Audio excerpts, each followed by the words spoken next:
So let's get on here to former Vice President Biden. Yes. Now, the premise needs to be set up, and we were just talking about Whitmer. Okay, you know what? Let's just say this. With Michigan, Michigan people think because the vote gap was so wide that there's no way there could have been some untoward activity. Absolutely. We know Michigan. None of it added up whatsoever. I don't agree with it. I was going to say, most of the people in Michigan I know don't think it added up because they said that Wayne County had gone for Trump, and then there was like a cooler of ballots, and then they were covering up windows. Right. It seemed fishy at best. Yeah. At 3:30 in the morning, it was 100-something thousand votes. Here's the problem: is Donald Trump was performing so much better in urban areas, just like he won all of the bellwether counties except for one. He was outperforming his previous performance with blacks, with Latinos, with every demographic, and then his stronger areas, these suburban areas, came back in a race, sometimes 95, 98% for Biden. And Michigan would say, well, hold on, that's because they're mail-in votes. They were going to be Democrats. But you also said that the majority of people were mail-in voting. So you can't have just Democrats. It didn't add up. But because it was such a wide gap, because of the corruption in Michigan, anyone who lives there knows exactly what I'm talking about.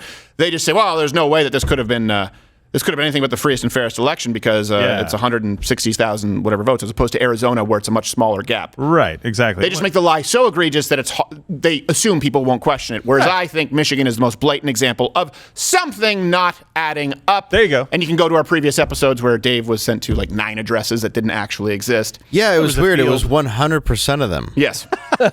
We thought at least one might exist. Nope. Nope. No, By the way, is this the same Michigan that had to overturn a local election because they got the results wrong and told somebody they lost and then had to tell the other person that they actually lost? Oh. But free and fair and absolutely accurate. Right. Got it. Now, here's the thing. So they want you to believe nationally. They don't want anyone to question. Even though, by the way, the current press secretary said that the 2016 election was stolen. So, So they don't want you to even question what's happening when these are statistical anomalies that occur nowhere else in nature. And it's predicated on the idea that former Vice President Joe Biden is the most popular president ever. And of course, they say, well, it wasn't necessarily a vote for Biden. It was a vote against Trump. It still doesn't make sense. And we'll go through the numbers to show you why that's obviously been plumped up. And it's not some grand conspiracy. It only requires 5 people to lie. Requires 5 heads of companies to lie. And I'll present to you how that's happening. Verified. All references available at loudwithcrowder.com. And right now, of course, former Vice President Biden is doing such a bang-up job that Elon Musk even took time out of his day to praise the former VP's performance. But it's not as if Biden has flipped the script and said, okay, we're going to go 180 degrees in the other direction. He's kind of kept it the same, which has been really surprising, actually. Man, it's hard to tell what Biden's doing, to be totally frank. I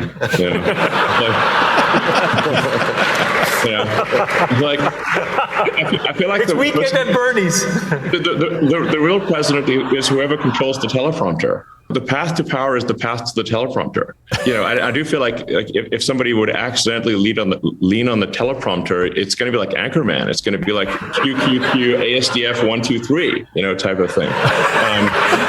I mean, in fairness to Biden, he hasn't been napping as much as he needs to, but it's hard to say hard job. These sort of things that are getting done, No, that's a little harsh. It was rough, especially because it's not like Biden has said anything that crazy. Look, I know you got to be frustrated. I know. I can taste it. All right. Maybe Elon was just harsh enough. Yeah. It's like, I know you're all burning toast. I can smell it.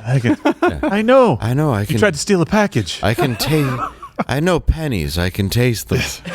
I smell the poop on myself. Here's the thing, and Dave, this. There's real value in seeing, Elon Musk saying that, and an entire audience laughing. That's a guttural reaction that they can't control. Again, when someone else is not controlling what it is that you see or hear, people instinctively laugh because they know it's true. Yes, of course. That's the beauty of comedy. That's why they're going after comedians. It's people don't.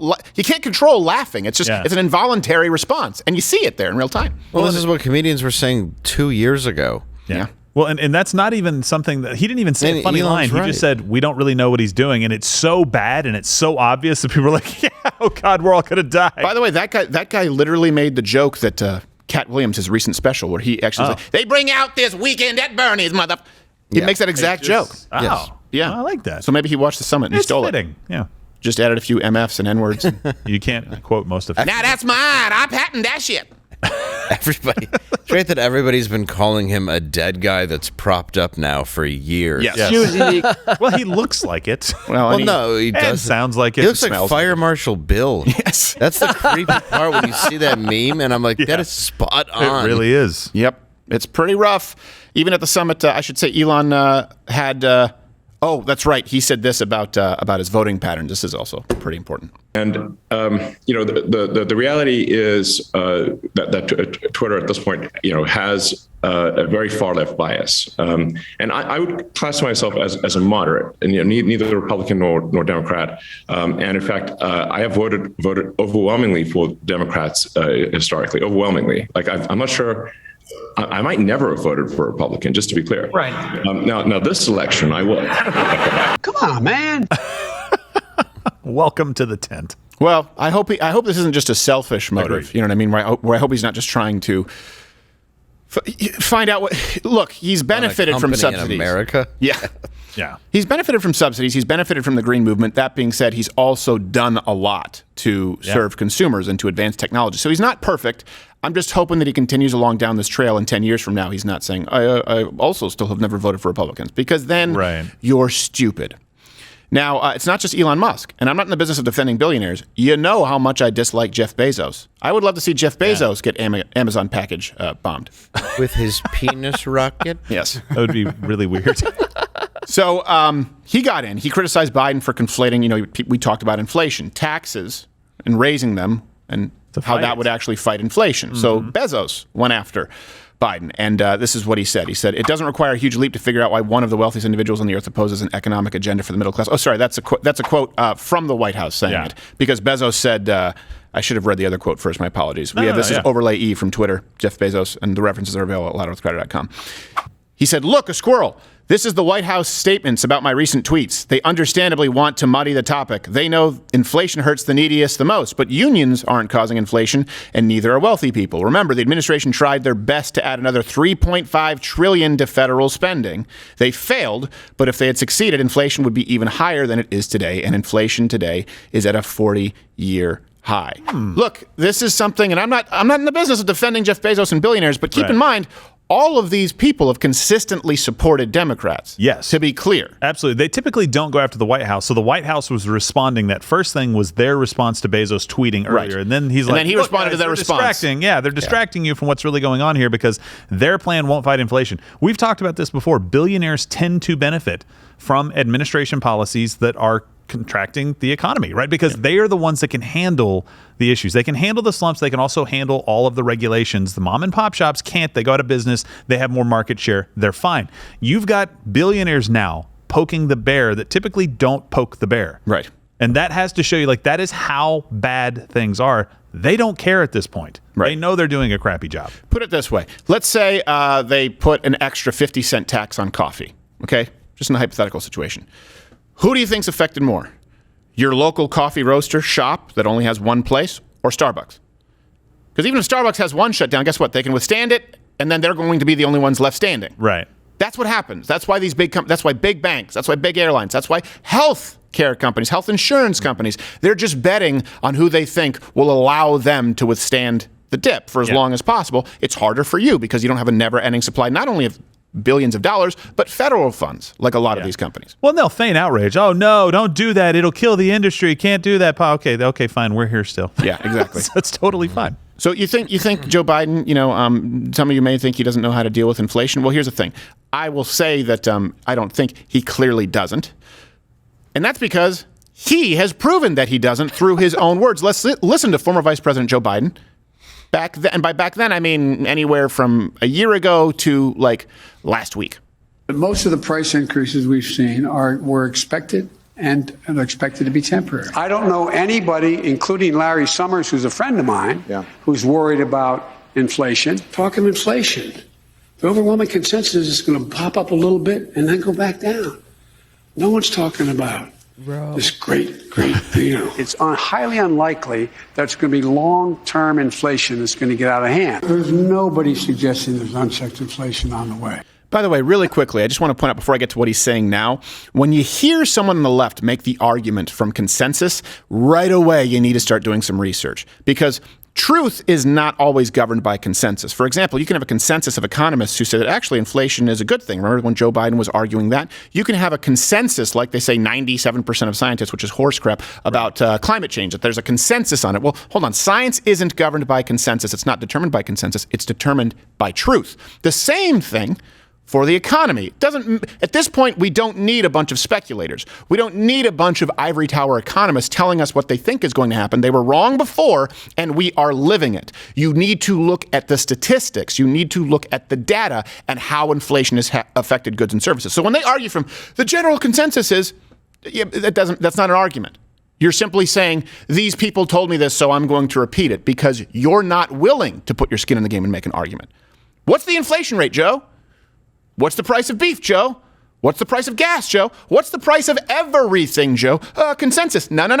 We're not going to let you get out with that one. We did that with climate change for years, and look where we are. Consensus. At one point, there was consensus to put leeches on people to suck the demons out of them until we found out that, they had some, like sickle cell, whatever it was. Leeches don't work, in case you don't know that now. So let's go to what Joe Biden is saying now about inflation. With America's inflation anxiety already in overdrive, what's happening now, I should just say. sent blood pressures racing again. This weekend, the average price jumped to $4.45 a gallon. That's an all-time high. But beyond the consensus pump, is it's fine. Millions are fed up with the cost of filling up everywhere they turn. Temporarily forever. Cheaper, and then the cheaper stuff is even higher now. Others feel as though they're running on fumes. I've never used the food banks before, but now I really almost have to come. I mean, it's changed very fast. Millions need help ASAP, with food prices up again, both groceries and dining out. Just for a short while. Airline tickets soaring, and most new cars come with one option: pay above sticker price. Oh, wow. You're doing a great job, Joe. Bang up job. Hey, by the way, something that maybe people don't notice. The last 3 issues that they touched on, can you guys name a similarity, a through line with those? They showed airline tickets going up. Gas. They showed gas going Cars. up. Food. Cars. Food. Yeah, these are industries devoid of regulation or bailout funds. Yeah. Right? No, there aren't agricultural subsidies. They don't dump milk and fix prices to protect the farmer. No. Airlines have received no bailouts. We can't remember any of the bailouts from the auto industry, right? So where do you see inflation hitting people the worst? And by the way, of course, gas. No, there's no regulation in the oil industry. Right, of course, this is an unregulated Wild West. Yeah. Again, the industries, and the problem is these industries then affect all of the others. They've never had to get it right. So when you have an industry like cars, with the American car manufacturers who deserve to go bankrupt because they created crappy cars that people didn't want to buy, they get bailed out. Well, guess what? They've never corrected their business model. And now we also add on top of that a hurting economy. Well, that makes inflation worse. When you look at agricultural subsidies, well, they've never gotten it right. So, we need to protect the farmer because it's unpredictable. Well, guess what? Now you're being subsidized by the government. You've never had to readjust your business model. You've never had to look at your profits and losses. And now we have a bad economy, and so it's even worse. You look at airlines. How many times have we bailed out airlines? Yeah, remember? It was supposed to be temporary, that you were going to pay for checked bags? Right. They never have to readjust their business model. So there's never a point where the prices go down. That's something that people don't necessarily understand. A lot of inflation is because these prices keep going up because they never have to get it right. Right. Well, and it's a perverse incentive because they know that the government will bail them out, and so they will make increasingly risky bets until it happens. Right. You don't want that to happen because that crashes the economy for everybody but them. Right. Well, yeah, from $25 a bag to like $35 if you check 2 to now it's more expensive if you check 2. Right. And flights that were seriously $200 a year ago are $900 now. Right. Well, that's why I decided to check you as a bag, Dave. Well, that's what I do. I gave you an oxygen bottle. I mean, come on. Well, I go in a little puppy crate. He does the old Yogi Berra routine. Here's the thing. Think about it this way. Let's move forward a few years. So the airlines have been bailed out. Let's use that as an example. Airlines sucked. Okay? Couldn't get their business model right. American taxpayers bailed them out. So what happened? Did the tickets go down? Did airlines become more competitive? No. They don't need to because they're not beholden to the market. So the tickets go up. Okay. Now the prices have gone up. What should usually happen is fewer people are going to fly. Yes. Right? And so the airline goes, oh my gosh, we're losing revenue. We need to, you know what will happen? The airlines will say, we're losing revenue, we can't sustain ourselves, and then the government will step in and bail them out. So you never have the recorrection and the dip. You just have a constant line of more money, more money, more money, more money, more money. That doesn't happen anywhere else. Yeah. It doesn't happen anywhere else in business. If the demand goes down, you better find a way to either cut the prices, create a more competitive product, or you're gone. These industries have never had to do that. Well, and then overlay unions in these industries. Yeah. Right. With the inability to change some of these things because prices are going down, people aren't flying, or I'm sorry, prices are going up, people aren't flying. They can't. Right. They have fixed costs because of this. Well, too big to fail. Well, too big to fail. We can't, because if the airlines close, no one else will step up, and how will people get around? Teleportation. I don't know. So I like that. I would like to do that too. I just don't want to end up like Goldblum in The Fly. I know. I always think about that too. Yeah. You like get to your destination, Hawaii, and you're just like. Watch Louder with Crowder live, Monday through Thursday, 10 a.m. Eastern.